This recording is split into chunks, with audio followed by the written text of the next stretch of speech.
Miles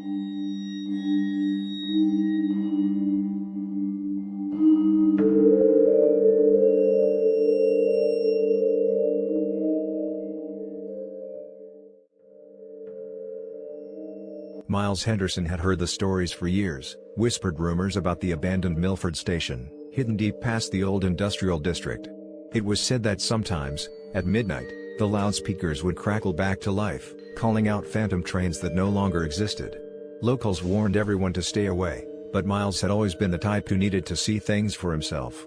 Curiosity burned hotter than fear. It was a cold, misty night when he parked his car along the crumbling roadside and made his way through the overgrown trees. The station emerged from the fog like a forgotten relic, with its sagging roof and shattered windows. Rusted signs swung on broken hinges, whispering secrets into the wind. The platform, surprisingly, was almost untouched, a long stretch of cracked concrete marked by a faded yellow line, still warning passengers not to step too close to the edge. Miles hopped the broken gate and stepped onto the platform. A deep, unnatural chill settled over him immediately. He adjusted his jacket and switched on his flashlight, the narrow beam slicing through the thick mist. He waited. At exactly midnight, the loudspeaker above him crackled to life. "Last train arriving. Track 2. Please stand behind the yellow line." The voice was mechanical, hollow, but strangely mournful, as if lamenting something long lost. A deep, metallic screech echoed from the empty rails. Miles spun toward the sound but saw nothing, no train lights, no movement. Just cold steel tracks disappearing into the darkness. The ground vibrated faintly under his boots. The air smelled of smoke and iron. Then came the sound of brakes grinding against rails and the hiss of unseen doors sliding open. Invisible. Miles could feel something arrive, even if his eyes insisted nothing was there. Against all better judgment, he inched forward. "Boarding now. All passengers must be accounted for." The words echoed unnaturally, bouncing from the crumbling walls. As the announcement faded, mist swirled on the platform, and faint outlines began to materialize. Miles staggered back, heart hammering. Figures, transparent, distorted, were stepping onto the platform. Men in tattered suits, women clutching faded suitcases, children dragging toys. Their faces were blank, eyes hollow. They lined up and began boarding an invisible train.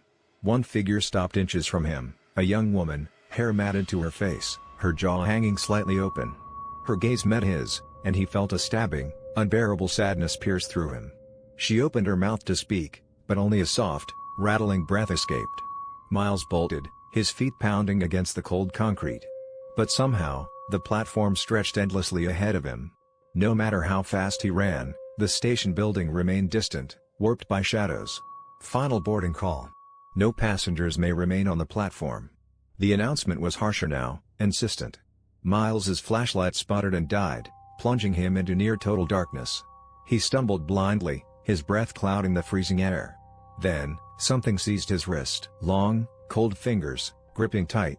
He screamed, tearing free, but the imprint of the hand burned icy pain into his skin.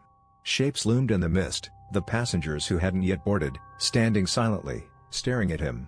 "You must board," a whisper said, too close to his ear. He turned and ran for the old station doors. They swung open at his approach, but inside was not the abandoned ruin he had seen earlier. It was pristine, polished floors, chandeliers glowing warmly, walls lined with golden-framed paintings. Hundreds of people in old-fashioned clothing milled about, speaking in hushed voices. None of them looked at him. None of them seemed alive. The giant clock overhead read 12:01, but its hands ticked backward in slow, sickening lurches. He pushed through the crowd, trying every door, every window. All locked. All sealed. A low rumble began to build, growing into a thunderous roar that shook the building's very foundations. Above him, the loudspeaker spoke again, softer now. "Next train arriving. Track 2. The walls of the terminal began to peel away, revealing darkness beyond. The chandeliers flickered and died. Miles stumbled back toward the platform, where the yellow line now glowed faintly underfoot.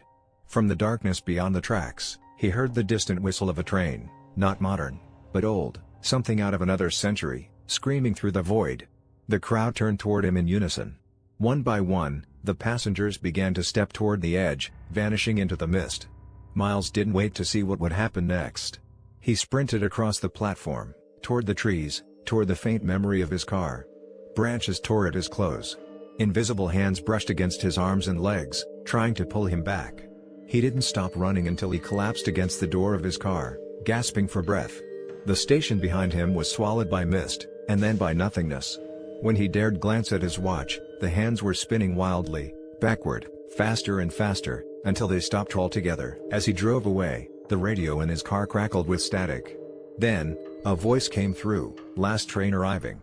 Track 2. Miles never returned to Milford. But sometimes, late at night, he could still hear the faint squeal of brakes, the hiss of unseen doors, and a low, mournful call of a train that would never come.